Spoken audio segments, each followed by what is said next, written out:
دوستو السلام علیکم۔ آپ صلی اللہ علیہ وآلہ وسلم نے ارشاد فرمایا تھا حضرت علی کو، اللہ کا دوست کی معرفت میرا سرمایہ ہے، عقل میرے دین کی بنیاد ہے، اللہ تعالیٰ کی محبت میری احساس ہے، جو کہ کرب الہی میری سواری ہے، اللہ تعالیٰ کا ذکر میرا مونس ہے، اللہ کریم پر بھروسہ میرا خزانہ ہے، غمگینی میرا رفیق راہ ہے، اللہ میرا ہتھیار ہے، صبر میری چادر ہے، رب تعالیٰ کی رضا میرے لیے غنیمت ہے، عاجزی میرا فخر ہے، دولت دنیا سے کنارہ میرا پیشہ ہے، یقین میری قوت ہے، سچائی میری خیر خواہ ہے، اللہ تعالیٰ کی اطاعت میرے لیے کافی ہے، اللہ تعالیٰ کی راہ میں جہاد میری عادت ہے، میری آنکھوں کی ٹھنڈک نماز ہے۔ ایک دوسری روایت میں یہ بھی ہے،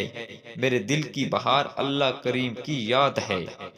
میرا غم میری امت کے لیے ہے اور میرا اشتیاق اپنے پروردگار کی جانب ہے۔